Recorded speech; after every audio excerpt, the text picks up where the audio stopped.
Bonjour les sans gluten, première vidéo de la chaîne Keyal sur une question que tout le monde me pose. Comment utilise-t-on les farines sans gluten? Lithuania. C'est une possibilité, mais c'est pas forcément ce que j'aurais fait avec. Non. Non. C'est vrai que la question se pose. Le gluten, ça sert quand même à pas mal de choses. C'est ce qui donne le moelleux, l'élasticité à la pâte. Ça permet aussi à la pâte de lever. Mais du coup, comment on fait? Comment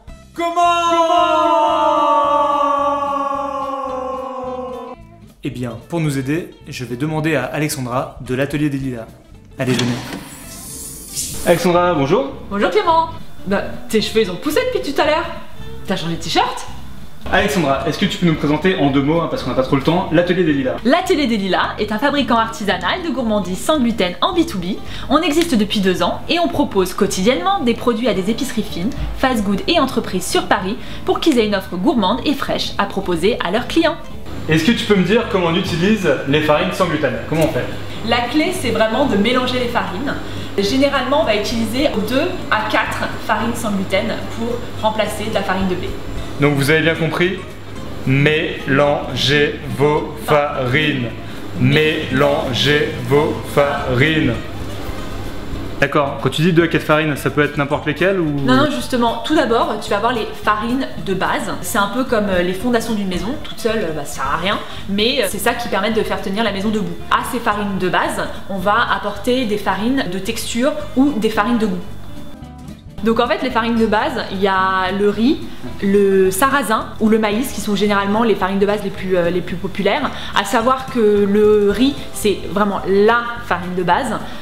Car c'est la plus neutre et puis elle n'est pas très chère non plus. Le maïs, le désavantage moi je trouve c'est qu'elle est très jaune, donc elle va jaunir un peu les desserts dans lesquels on les préparations, et elle a un goût plus prononcé. Pareil pour le sarrasin, c'est un goût vraiment beaucoup plus prononcé. Donc si on veut un mélange le plus neutre possible, dans ce cas là le riz est vraiment la farine de base idéale. Du coup pour les farines de riz, tu préfères plutôt riz blanc ou riz complet?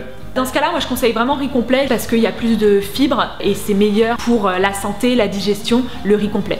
Oui, et puis il me semble que la farine de riz blanc était un peu plus friable, non, que la farine de riz complet? Oui, ça c'est vrai aussi. You win. Perfect. Du coup, ces farines de base, tu les utilises à quelle proportion? Est-ce que tu peux nous montrer un petit peu comme dans Capital avec un graphique? Finalement, tout va dépendre du nombre de farines qu'on va mettre dans le mélange. Si on met 2 farines uniquement, on va généralement mettre entre 60 et 70% de farine de base. Alors que si on met 4 farines sans gluten, on va plus avoir entre 25 et 40% de farine de base. Alors Alexandra, passons tout de suite aux farines goûtues. Il y a quoi comme farine goûtues? Il y en a pas mal des farines goûtues justement. Donc farine de pois chiches, farine de quinoa. Après moi, j'utilise pas trop le quinoa et j'aime pas trop. Mais... Pardon, redis-moi ça? J'aime pas trop le quinoa. J'aime pas trop le quinoa.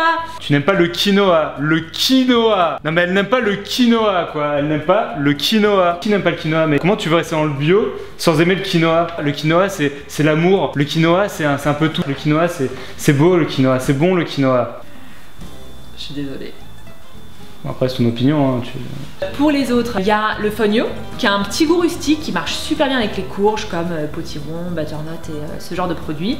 Sinon il y a la châtaigne, un petit peu cher, délicieux, un petit goût biscuité qui marche super bien dans le pain ou dans les petits sablés. Après mes préférés, je dois l'avouer, c'est vraiment le millet et le sorgho. Moi je les utilise dans quasiment toutes mes préparations. C'est top, j'adore, je suis fan. Du coup, tu nous as pas parlé de la farine de souchet dans les farines goûtues. Le souchet, justement, ça a un goût sucré, ça a un goût biscuité aussi, qui, comme la poudre d'amande, va apporter un moelleux, une onctuosité au gâteau parce que c'est une farine qui est grasse. Et c'est pour moi vraiment la 3e catégorie de farine qui va être utilisée principalement dans les produits sucrés. Après, pour donner de la légèreté à la pâte et éviter ce côté lourd, ce côté plat, ce côté très sans gluten, on va ajouter de la fécule. Il y a plusieurs types de fécule, il y a fécule de maïs, fécule de pommes de terre, fécule de tapioca. Du coup la fécule c'est pas de la farine, c'est ça, c'est de l'amidon qui est extrait d'une pomme de terre ou extrait du maïs. C'est ça. Et justement comme c'est de l'amidon pur, c'est pas de la farine, enfin c'est pas du grain broyé, Justement, ça va donner cette légèreté que les farines de base ou que les farines goûtues ne vont pas apporter parce qu'elles sont beaucoup plus denses. La fécule de pomme de terre et la fécule de maïs sont vraiment les moins chères et les plus communément utilisées. Par contre, il y a aussi le tapioca, qui est une fécule de manioc, ou le teff aussi, qui apporte beaucoup d'élasticité au mélange. Le dernier avantage des fécules, c'est que ça va apporter du liant. Et justement, j'ai oublié de parler d'une fécule qui est vraiment pas mal, c'est l'arrowroot, parce que l'arrowroot, c'est liant, ce qui veut dire que ça permet d'éviter que les pâtes s'effritent trop. On m'a aussi parlé des gommes. Est-ce que tu peux nous expliquer à quoi ça sert les gommes? Les gommes, c'est un peu comme les fécules, c'est liant. Sauf que parfois, les fécules, c'est pas suffisant pour vraiment lier la pâte. Donc on va quand même avoir une pâte qui s'effrite. Donc l'avantage des gommes qui sont en fait des additifs, c'est que ça a une viscosité en fait qui va vraiment permettre de créer une pâte à 100% homogène. Donc on va pas avoir, quand on va manger un gâteau sans gluten, on va pas avoir le gâteau qui va complètement s'écraser et se transformer en miettes dans nos mains. Il y a débat sur les gommes parce que la gomme de Gouard, elle est bio. Par contre, la gomme xanthane ne l'est pas et ça reste un additif. Et du coup, tout le monde ne sera pas forcément intéressé par utiliser la gomme. La gomme, c'est mal. En résumé, pour les farines de base, c'est souvent la farine de riz blanc ou de préférence la farine de riz complet qui fera l'affaire. Vous pouvez aussi utiliser de la farine de maïs ou de sarrasin, sachant qu'elles ne seront pas neutres au niveau du goût et de la couleur.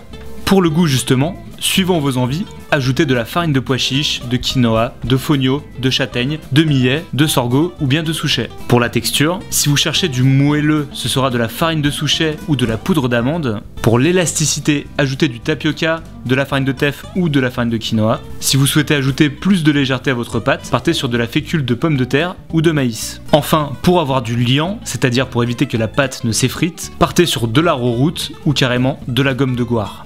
Vous avez maintenant toutes les clés en main pour créer vos propres recettes, gourmandes, nutritives et bien entendu, sans gluten. Merci Alex, c'était cool. On s'appelle, on se fait une bouffe sans gluten, hein. Au fait, je voulais dire, Ça va. Voilà, c'est fini pour ce premier numéro. Si vous avez aimé ce que vous avez vu, n'hésitez pas à mettre un pouce vers le haut et abonnez-vous à la chaîne YouTube.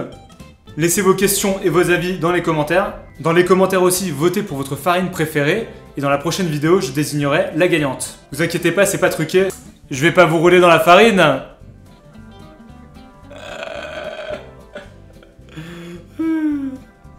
Enfin, si vous souhaitez qu'on fasse une vidéo sur un thème particulier, dites-le nous. Dans la mesure où ça relève du sans gluten. Alors, je propose le partage sur sans gluten dans gymnastique. Très utile. Dernière chose, si vous cherchez des farines bio et certifiées sans gluten, venez visiter notre site keyal.fr. Vous y trouverez 30 graines, farines et flocons. Livraison gratuite à partir de 30 €. Je vous dis donc à très bientôt pour un nouveau numéro. Allez, bisous sans gluten.